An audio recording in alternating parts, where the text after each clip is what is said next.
They say that carbs are bad for you. We're going to take a look at his blood sugars and get back to you with the real story. So we had the opportunity over the last couple of weeks to play around with some fun toys called continuous glucose monitors that measure your blood sugar throughout the day. It's interesting. We like data and watching kind of how different foods and activities change your blood sugar. You had an opportunity to do that too. Right. So what I found most interesting is that my glucose spiked a little bit higher than yours, which I did not like. And so I decided to do a couple things to see what I could do to improve it. I remembered hearing something about changing the order of foods and how order of food could matter. For example, eating vegetables first. I always heard that that was the thing to do. So I looked into it and I gave it a try. Yeah, I was not a believer. He was not. I think it really made a big difference. This is the guy who eats his cookie first. It just feels better. If you're a cookie first eater, just go ahead and move on to the next video. This is going to be killing your cookie buzz. So I put together some lunches that I thought would be pretty healthy. It had broccoli and sweet potatoes and lentils and chicken. And that was the order that I originally was eating them in. I'm going to show you a graph of what my glucose looked like during and after this meal. And as you see there, it spiked pretty good. It went up maybe 60, 70 points, which I thought was pretty high. I said, I'm just going to change the order just a little bit to see what happens. So all I did was, instead of eating sweet potatoes second, I ate it fourth, ate it last, and ate the chicken in its place. And I was amazed at the difference that it made. Absolutely amazed. I was amazed too. We played this little game called Guess My Blood Sugar, and we'd eat different things and we'd try to guess each other's blood sugar. And when he started doing that, couldn't guess it. Off the table. Amazed at how low he was able to keep his blood sugar just by changing the order of the food. The spike that I got eating the traditional way that I briefly just told you, basically got cut in half just by changing the order. And so, of course, I repeated it. I didn't just do one day versus the next day changing it. I did many days of the original plan and then changed it and did many days of that. And every time, the spike was pretty much cut in half. So glucose spikes drop. Is that important? Does it matter? Your body needs sugar to function. It's what the muscles use for energy. Your body produces insulin. It drives that sugar into the muscles so that it can use it. If you didn't have the cookie first, you probably wouldn't have the energy to eat. Yeah. When the sugar levels get too high in the bloodstream, that's not real good. It actually can be damaging. We know that food order matters because we researched it after this and found that many studies corroborate what our findings were. Yeah. And it's well documented. And I'm surprised people don't talk about it more. I don't think they know what the impact is. My drop was about 50%. In the studies, it was 40%, which is still substantial. A lot of people question, is that just the peak dropping and it gets spread out over time? Or is it actually making a difference long-term wise with total sugar in your bloodstream, total glucose? Yeah, it actually dropped the whole thing. It would drop the whole area under the curve. And so for all you calculus fans, area under the curve.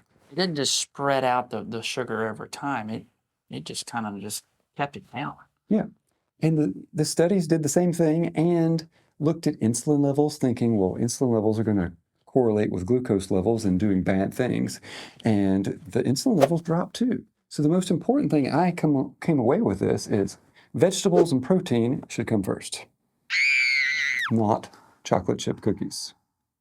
Does the general healthy public need to worry about glucose levels? So this may be a little overdiagnosis, but I think that if I remember correctly, you mentioned that it was about 40%? 40+%, almost, not quite 50%. And these are CDC numbers. I didn't make them up.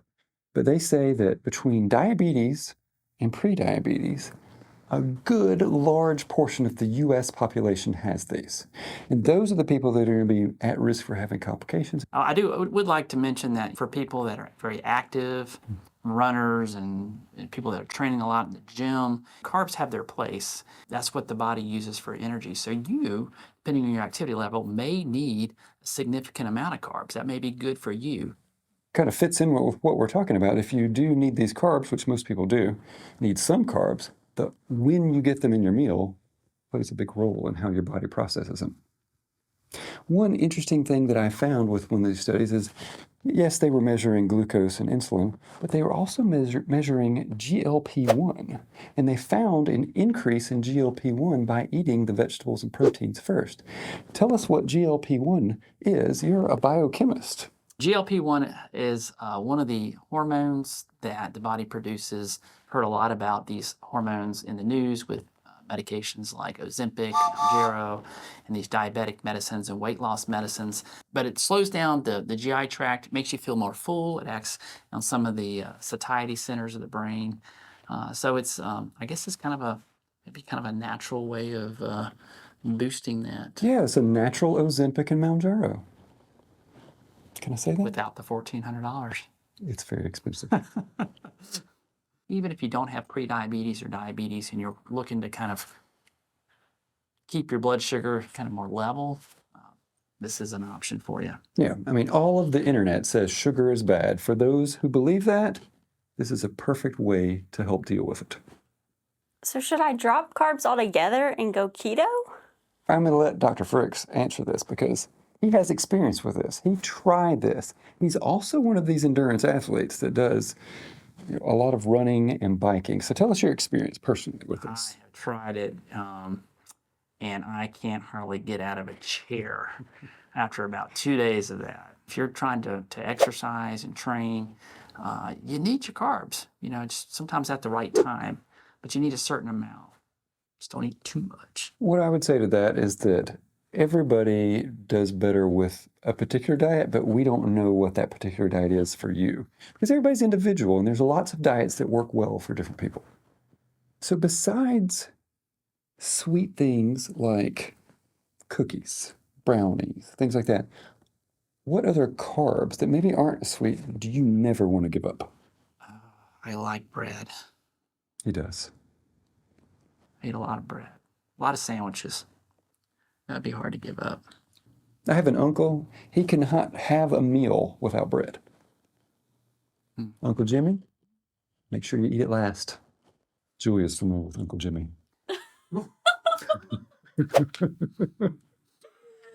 They've never met, but I feel like they have. Is there anybody who should eat their carbs first rather than last? I don't think so. I can't think of any real good reason why somebody would need to have the carbs first. Just feels good. But other than that, probably not good. Unless you're the Cookie Monster. It's a rush. It's a rush. Do you recommend the Freestyle Libre or the Dexcom? I have tried the Libre. Yeah. Dr. Fricks has tried the Dexcom. And we're going to do an episode about that where we compare them. So we're going to give you the bottom line on that, but not today. So give us some comments. Please don't forget to give us a like and leave us some comments down below of things that you want to see in the future. And we will see you next time.